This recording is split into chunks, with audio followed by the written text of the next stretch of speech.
Unified 911, anong matutulong namin sa'yo? Anya ti maitulog mi ken kahapon. Anong may tatabang ko sa Unsay imo? akong ikatabang nimo? Ngini makadabang namisal ka no.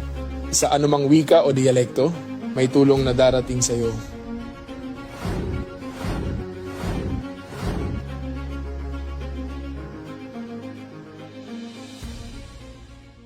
Lilingkod sa bawat Pilipino at magbibigay ng tamang impormasyon para sa tahimik at maayos na Pilipinas. Police News Network, alagad ng batas, tagapagtaguyod ng balitang pulis, sandigan ng mamamayan, patnubay ng katotohanan. Kampo Krame, maghahatid ng pinakahuling kaganapan at nagbabagang balita. Ito ang PNN Police News Network. At ngayon, ang inyong mga tagapagbalita. Magandang araw, bagong Pilipinas. Ako ang inyong alagad ng batas, tagataguyod ng Balitang Pulis, Patrolwoman Sari Bernales. Maghahatid sa inyo ng tamang balita, kwento ng pulis at serbisyo para sa mamamayan. At ito ang PNP News Online, ang pangunahing balita ng Police News Network. Alagad ng batas, tagataguyod ng Balitang Pulis.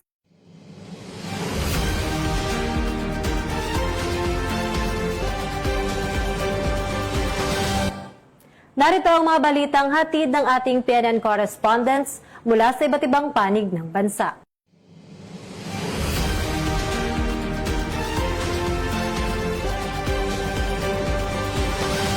Sa patuloy na pinaigting na kampanya ng kapulisan laban sa mga wanted person, matagumpay na naaresto ng pinagsamang pwersa ng Provincial Intelligence Unit, Provincial Drug Enforcement Unit, 1st at 2nd Kalinga Provincial Mobile Force Company, 1503rd Regional Mobile Force Battalion, Tabuk City Police Station, Regional Intelligence Division ng Police Regional Office Cordillera Administrative Region at Criminal Investigation and Detection Group Provincial Field Unit ng Kalinga ang number 5 top most wanted person provincial level. Nito lamang ika-15 ng Hunyo taong 2026. Ang akusado na isang lalaki ay naaresto sa bisa ng warrant of arrest sa kasong statutory rape na walang inirekomendang piyansa. Samantala sa magkahiwalay na operasyon na isinagawa ng Tinglayan Municipal Police Station, 2nd Kalinga Provincial Mobile Force Company at Provincial Intelligence Unit ng Kalinga Police Provincial Office, nahuli ang isang lalaking top 1 most wanted person municipal level. Ang akusado ay naaresto sa bisa rin ng warrant of arrest sa kasong acts of lasciviousness na may inirekomendang piyansa na 170,000 piso. Ang mga naarestong individual ay binasahan ng kanilang mga karapatang konstitusyonal sa wikang kanilang lubos na naiintindihan at isinailalim sa dokumentasyon bago dinala sa himpilan ng Tinglayan Municipal Police Station at Provincial Intelligence Unit ng Kalinga Police Provincial Office para sa kaukulang proseso. Ang matagumpay na operasyong ito ay patunay ng patuloy at mahigpit na kampanya ng kapulisan upang mapanatili ang kapayapaan, kaayusan at seguridad sa lalawigan ng Kalinga. Mula dito sa Tabuk City, Kalinga, ako ang iyong Police News Network Correspondent, Police Staff Sergeant Precious May Donaal, alagad ng batas, tagataguyod ng Balitang Pulis. Mula sa pagbibigay ng oportunidad sa edukasyon hanggang sa paghubog ng mga susunod na lingkod bayan, muling pinatunayan ng Santa Elena Municipal Police Station ang tagumpay ng kanilang scholarship program. Matapos ang pagtatapos ng 2 pang scholar sa ilalim ng project Be a SAMP Scholar, isang programang alinsunod noong 2018 upang matulungan ang mga kabataang nangangailangan ng suporta sa kanilang pag-aaral. Nitong Hunyo 16 ng taong kasalukuyan, nagtapos sina Mariel O. Alcazar at Wilmar V. Acuña sa kursong Bachelor of Science in Criminology sa Santa Elena Camarines Norte College Incorporated. Nagtapos si Alcazar bilang cum laude habang matagumpay namang natapos ni Acuña ang kanyang kurso matapos ang 4 na taong pagsisikap at pagtsatsaga. Ang kanilang tagumpay ay naging posible sa tulong ng Santa Elena Municipal Police Station, Municipal Advisory Group, lokal na pamahalaan, mga pulis at NUP personnel na kusang nag-aambag upang masuportahan ang pag-aaral ng mga scholar. Mas nagbibigay inspirasyon pa ang programa dahil sa kauna-unahang scholar nito na si Bien Luis E. Rebosano na nagtapos noong 2022. Na isa na ngayong ganap na miyembro ng Philippine National Police. Patunay lamang ito na ang Project B as SEMP Scholar ay hindi lamang nagbibigay ng edukasyon, kundi nagbubukas din ng daan tungo sa tagumpay at paglilingkod sa bayan. Sa buong apat na taon po ay sinuportahan po kami ng Santa Elena Municipal Station po bilang isang scholar po. And ngayon po, nagpapasalamat po ako ngayon sa lahat po ng tumulong, lalo-lalo na po sa Santa Elena MPS po. Salamat po ako sa buong SEMS sa pamumuno po ni Sir Noel Arimado. Ako po ay sobrang natutuwa dahil po meron na naman tayong dalawang scholar na makakapagtapos. Scholar po ng ating PNP sa pamamagitan po ng kanilang SEM scholar. Maraming salamat po sa buong kapulisan ng Santa Elena Municipal Police Station. Maraming salamat po sa tulong ng Santa Elena MPS. Dahil sa inyo, nakagraduate yung anak ko. O hindi dahil sa inyo. Siguro hindi nakapag-aral. Kaya maraming salamat po. Kapasalamat po kami sa PNP po na nakatapos po ng 4 na taon na kung sa kriminal ng anak ko. That there would be another more scholars to be part of our society, to be a more productive individual, and to be a good contributor to our society. Dalawang ka-scholar namin is nakagraduate na at yung isa pa sa awa ng Diyos talagang cum laude, pagkawag pa sa pagiging cum laude. At siyempre yung isa, hindi rin naman nagpahuli. At pagkatapos itong dalawang scholar namin na nag-graduate ngayon, kukuha na naman kami ng panibagong scholar para sa susunod na taon. Mula sa Camarines Norte Police Provincial Office, ito si Police Chief Master Sergeant Christine Vidais nag-uulat para sa Police News Network. Bagong PNP para sa bagong Pilipinas, serbisyong mabilis, tapat at mararamdaman. Hindi lang sa pagpapatupad ng batas subok ang ating kapulisan, kundi pati na rin sa paghahanda sa kalamidad at natural disasters. Sabay-sabay na nakiisa ang iba't ibang opisina at unit ng PNP sa loob ng Campo Crame para sa second quarter NCED 2026. Silipin natin kung paano ipinamalas ng ating kapulisan ang tamang aksyon at paghahanda para sa The Big One. Nakiisa ang iba't ibang unit at tanggapan ng Philippine National Police sa loob ng Campo Crame sa isinagawang nationwide simultaneous earthquake drill ngayong taon. Ang naturang quarterly exercise ay pinangasiwaan ng Bureau of Fire Protection at Disaster Risk Reduction and Management Office Quezon City upang masubok ang kahandaan ng kapulisan sa oras ng malakas na lindol. Sentro sa naging agenda ng aktibidad ang pagpapalakas ng kamalayan ng publiko sa pag-review sa mga emergency contingency plan at ang pagsasabuhay ng sikat na duck cover and hold routine na kritikal sa pagliligtas ng buhay habang may sakuna. Ipinakita sa drill kung paano ang mabilis at organisadong paglikas, gayon din ang maayos na koordinasyon sa pagitan ng mga rumirespondeng ahensya. The successful completion of today's exercise demonstrate our collective commitment to preparedness and resilience. More importantly, it reminds us that earthquake preparedness is a continuous responsibility and not merely a quarterly activity. As the Vice Chairman of the Subcommittee on Natural Disaster, I commend all participating units and personnel for your cooperation and commitment. Let us carry forward the lessons from this exercise and remain vigilant, proactive, and always prepared for any eventuality. Dahil hindi natin mapipigilan ang galaw ng kalikasan, isang matinding panawagan ang ipinaaabot sa bawat mamamayan. Huwag nating hintayin ang pagdating ng kalamidad bago tayo kumilos.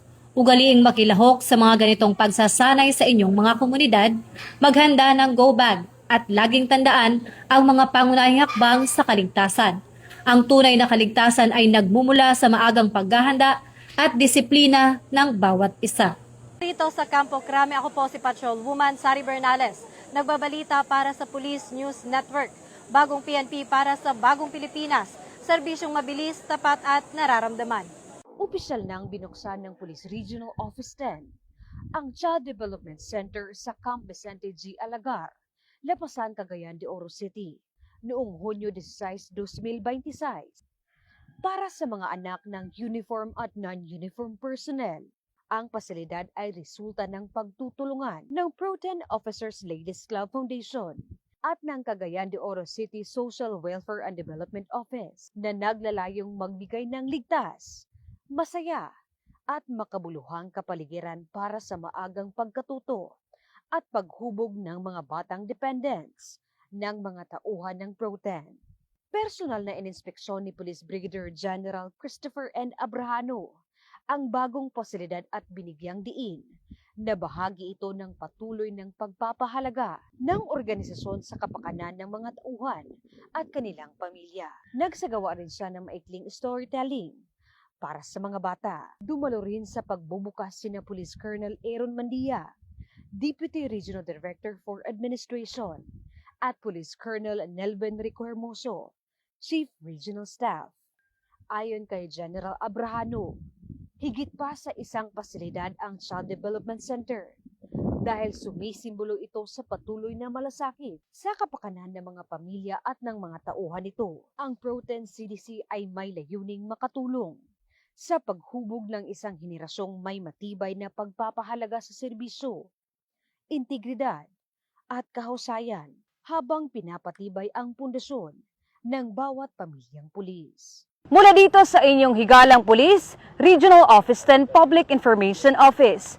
Ako ang inyong PNN correspondent, Patrolwoman Jane Rose Bohol, alagad ng batas, tagataguyod ng balitang pulis. Matagumpay na nadiskubre at sinira ng Ilocos Sur PNP ang isang marijuana plantation na may tinatayang halaga na 800 at 80,000 piso sa Barangay Likungan, Sugpon, Ilocos Sur. Ayon sa ulat, nagsagawa ng marijuana eradication operation ang mga tauhan ng 2nd Ilocos Sur Provincial Mobile Force Company, katuwang ang Sugpon Municipal Police Station at iba pang unit ng pulisya. Sa isinagawang operasyon, natagpuan ang isang taniman ng marijuana na may lawak na humigit kumulang 550 metro kwadrado na naglalaman ng humigit kumulang 4,400 fully grown marijuana plants. Wala namang naaresto o natukoy na cultivator na responsable sa pagtatanim ng marijuana sa lugar. Ayon kay Police Colonel Agosto M. Asuncion, Provincial Director ng Ilocos Sur Police Provincial Office, patuloy ang pinaigting na kampanya ng kapulisan laban sa ilegal na droga upang mapanatili ang kapayapaan at kaayusan sa komunidad. Ang operasyong ito ay bahagi ng patuloy na pagsisikap ng kapulisan na tuluyang mapuksa ang ilegal na pagtatanim ng marijuana, maprotektahan ang mamamayan laban sa masamang epekto ng droga at maisulong ang isang ligtas, maayos at drug-free na pamayanan. Mula dito sa Ilocos Region, ako ang inyong PNN correspondent, Patrolwoman Nikki Lyra Quiñones, nagbabalita para sa Police News Network, alagad ng batas, tagataguyod ng balitang pulis. At ito ang bagong PNP para sa bagong Pilipinas, serbisyong mabilis, tapat at nararamdaman. Isang regional level most wanted person na haharap sa kasong statutory rape ang naaresto ng mga tauhan ng Dasmariñas Component City Police Station sa isinagawang ipagpapatupad ng warrant of arrest sa Dasmariñas City, Cavite noong June 13, 2026.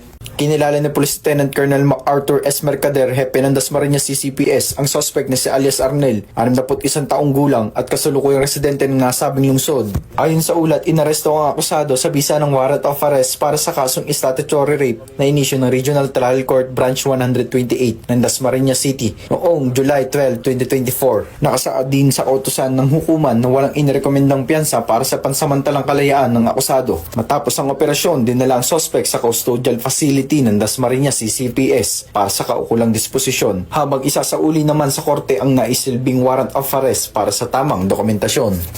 Mula dito sa Cavite Police Provincial Public Information Office, ako ang inyong PNN correspondent, Patrolman Emerson Nabido, alagad ng batas, tagataguyod ng balitang pulis, bagong PNP para sa bagong Pilipinas, serbisyong mabilis, tapat at nararamdaman.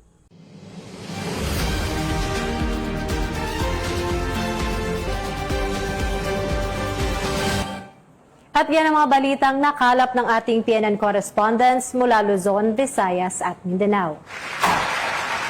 Para sa mas malawak at mabilis na ulat ng mga balita, huwag kalimutang i-like, follow and share ang aming Facebook account ng Police News Network at sa Twitter account para sa mga real-time updates at YouTube channels para sa mga live stream at replays. Manatiling mapagmatsyag at laging alamin ang totoo. Sa ngalan ng pamunuan ng Philippine National Police sa pangunguna ni Chief PNP, Police General Jose Melencio Nartates Jr. at sa pamumuno ni President Ferdinand Bongbong Marcos Jr., kami ay maglilingkod sa bawat Pilipino at magbibigay ng tama at balanseng balita. Bago po tayo magtapos, muli po naming pinapaalala na ang kaugnay sa nalalapit na parliamentary election sa Bangsamoro Autonomous Region in Muslim Mindanao, pinaalalahanan po ng Philippine National Police ang publiko na manatiling mapanuri at maging mapagmatsyag laban sa paglaganap ng fake news, misinformation at disinformation sa iba't ibang online platforms. Labanan ng fake news sa BARM. Ugaliing mag-fact check at magbahagi lamang ng tama at beripikado at mapagkakatiwalang impormasyon upang mapanatili ang kapayapaan, kaayusan at pagkakaisa sa ating komunidad. Binabati din po namin ang inspection team ng NAPOLCOM sa pangunguna ni Police Inspector 3 Rio Regunton, Police Inspector 2 Brenda Joan Serrano at si Police Inspector Manolo Barredo Jr. Mula rito sa tanggapan ng tagapag-ugnay ng Pambansang Pulisya, ako ang inyong alagad ng batas, tagataguyod ng Balitang Pulis, Patrolwoman Sari Bernales. Maghahatid ng tamang balita, kwento ng pulis at serbisyo para sa mamamayan. At ito ang PNP News Online, ang pangunahing balita ng Police News Network. Ito ang bagong PNP para sa bagong Pilipinas. Serbisyong mabilis, tapat at nararamdaman.